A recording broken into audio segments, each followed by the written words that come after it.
Okay, finally building the Ve8. I'm just going to take you through some of the highlights. And, well, first of all, we need to make sure that I've got everything that I need. Yes, I got all that. Yes, I've got all that as well. Yeah, tools. Yeah. Everything's on there. Oh my God, there's something missing.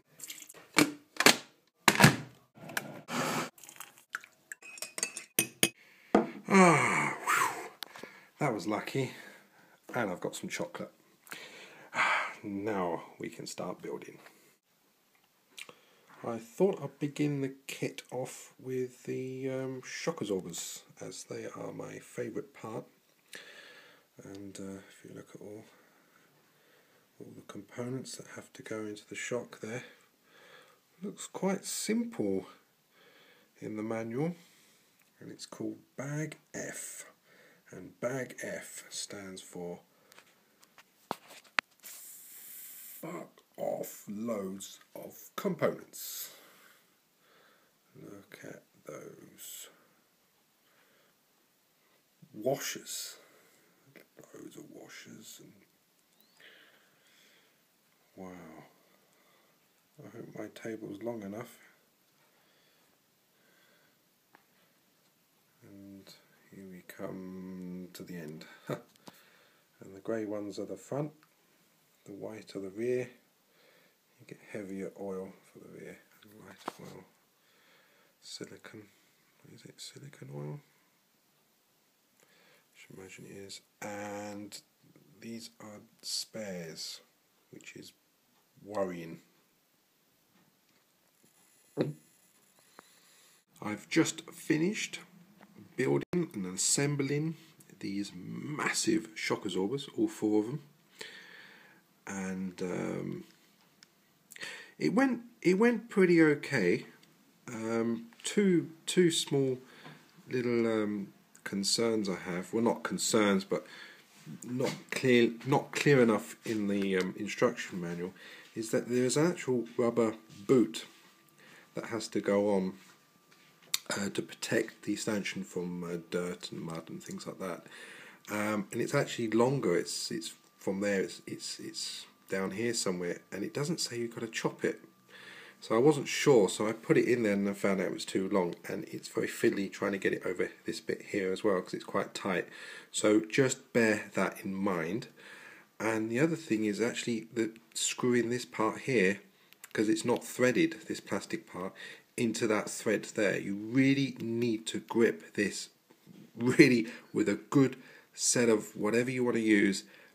Maybe a vise, put it in a vise, tighten it up, and then you've got to get this straight, because you've actually got to tap it yourself. And the rest is pretty good. I would recommend actually looking at some YouTube videos and seeing what other guys are doing, and just take the best tips from everyone. Everyone does it their own way. I do it my own way. You're going to end up doing your own way, but don't criticize everyone. Just watch things you don't want to do. Don't do them. Things you think, oh, that's good, take it from. That's exactly what I've done, and it works, and I really do recommend to do that. Okay, so that's my point on shocks. Okay, on with the build. Hey. Oh, just a quick note. It actually says here, all the parts you see here, it's actually got all numbers here, and to the back of the manual, I've actually got it bookmarked. It's actually got cross references, so you can actually see. Let's get that focused up a little bit better. There you go. So you can actually see it in French. How about that? No, God, no, we don't want French.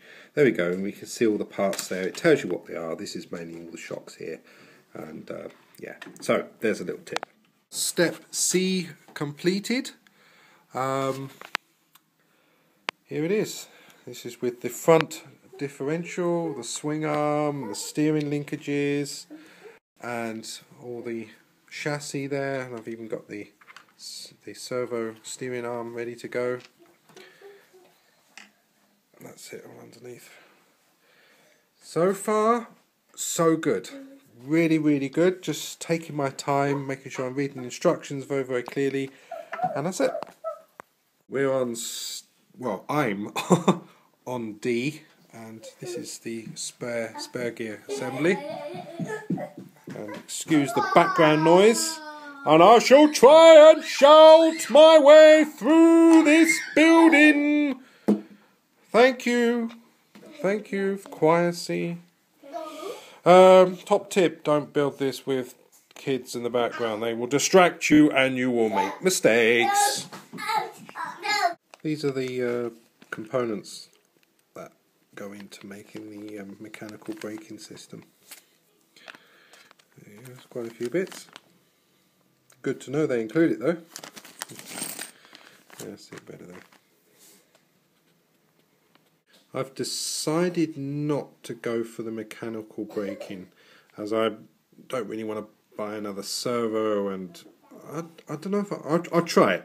I'll try it and see how it goes.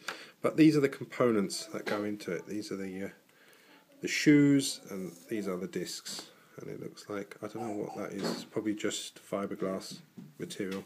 Step D, is now complete. I'm doing a nice, slow, detailed, close shot.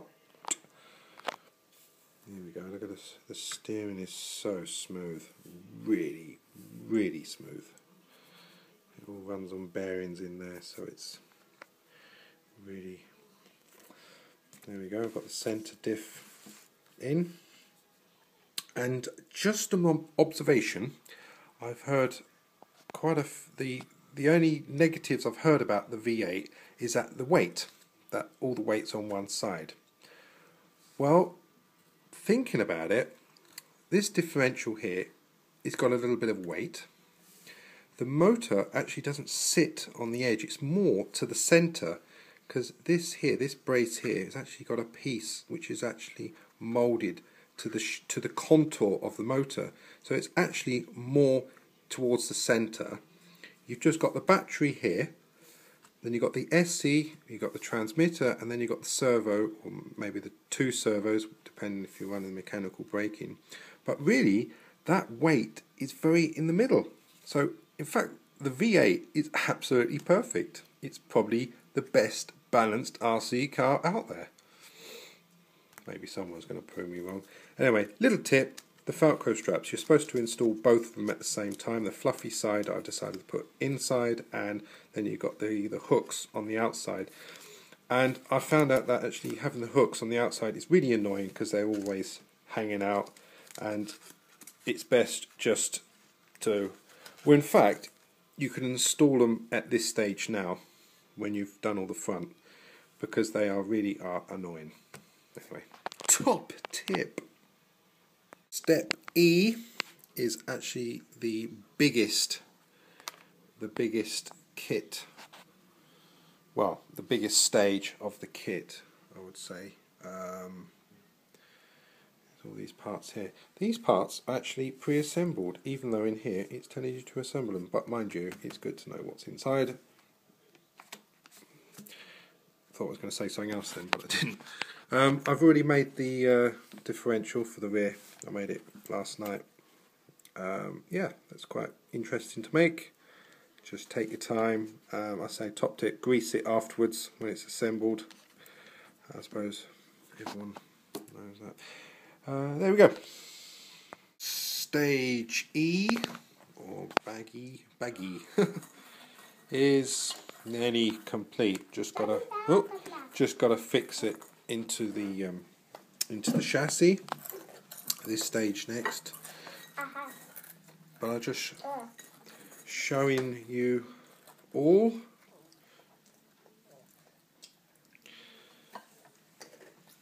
the detail of it. Okay, a couple of pointers if you're going to build this. This is at an angle, and it's a little fiddly to do. You've got a grub screw here, so it's best to get the what's it called, the pin in first, and get the grub screw on, and then slide this on, and then assemble it that way. because normally I just assemble these two outer parts first, put the arm in and then just slide it in. I don't know if that's how you're supposed to do it, but it seems to work for me. And another little pointer is that let's get a good zoom.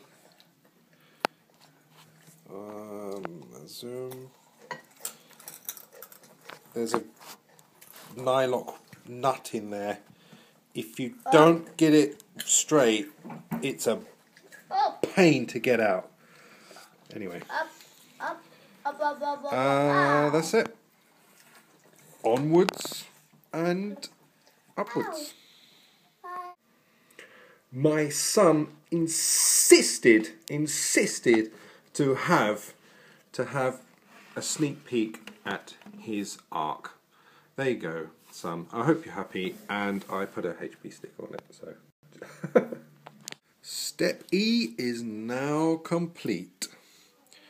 I've now got everything on there, just the cosmetic bits.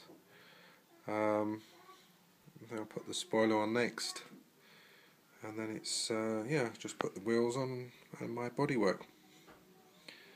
Let's see what it looks like. Electrics all on their way. So there we go. Yeah, it's pretty good. Loads of screws into plastic, and this is the Velcro strap I meant at the end. If you leave it, if you put it on at the early stage, you're going to have this annoying piece, and it's going to catch everything. It catch your sleeve, and it will be annoying. Tippy top. Anyway, yeah, good. Yeah, that's my son. Yeah, he had to, didn't he? Okay, nice quality. Build quality is brilliant, and it's quite heavy. Anyway, there we go. Assembling the wing. There's get this really good focus here. There's this nut here, this nylock nut, and there's one on the other side as well. This, be really careful. I said it again. It's best to try it, put it in, put the screw on top, tighten it up, and then you can play around. You can sort of move it around with a screwdriver. Get it straight. Once it bites into the screw, take it off, put it all back, put the things on, and then it'll tighten up.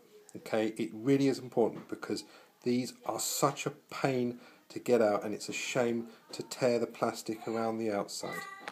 I've just put some heat shrink over the bare chrome that was showing. I've only done it on the front and rear, but left the steering arms, because then I'm more likely to adjust those than to those, and I just thought I'd give it the black stuff. Oops, you had a glimpse of what the colour is going to be. So yeah, that's just a nice little touch, I think. Okay, get in there.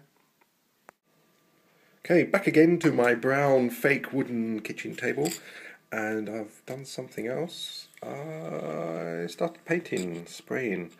This is the nose cone for the. You can actually decide if you want the nose cone, or you can just have it all in one piece. And I decided I'm going to have a nose cone on it, the separate piece.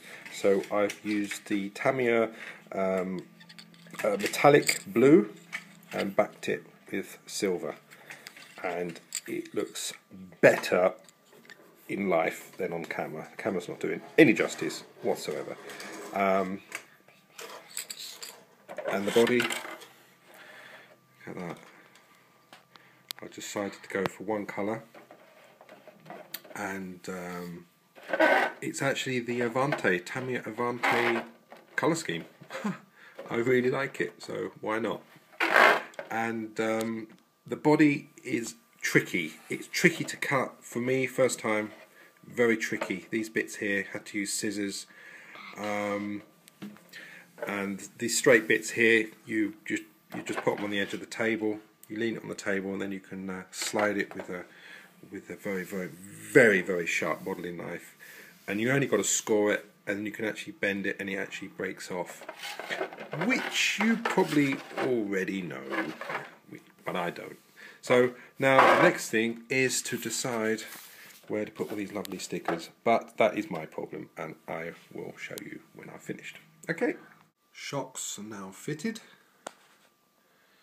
and they are massive, really chunky bananas, bonkers. Anyway, so I'm just messing around with the servo. Anyway, there we go. It's getting there, getting there, getting there. Just testing the steering out.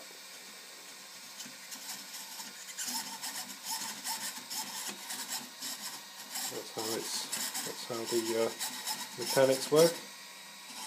Finally, my V8 is now complete, and here it is.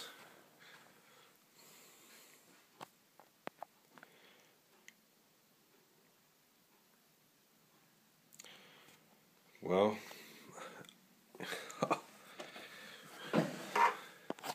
finally 2 days is passed and it's all finished. That's how long it's taken me. First time, and I thoroughly enjoyed making this one. I had some difficulties here and there, and probably for me my most challenging part was actually painting. Cutting out and painting. That was a challenge for me, and putting the stickers on was fun, and I just enjoyed all of it. All of it had different little challenges here and there, and some easy parts, and yeah, it's you really have to have a little bit of common sense and a little bit of mechanically minded to assemble this. A 10-year-old won't put this thing together, I'm sure. Anyway, now I've got to stuff it with electronics and get out there and crash it.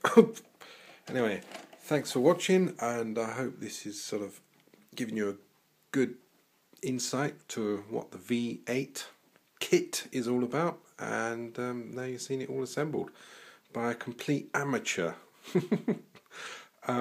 Maybe you'll see me drive it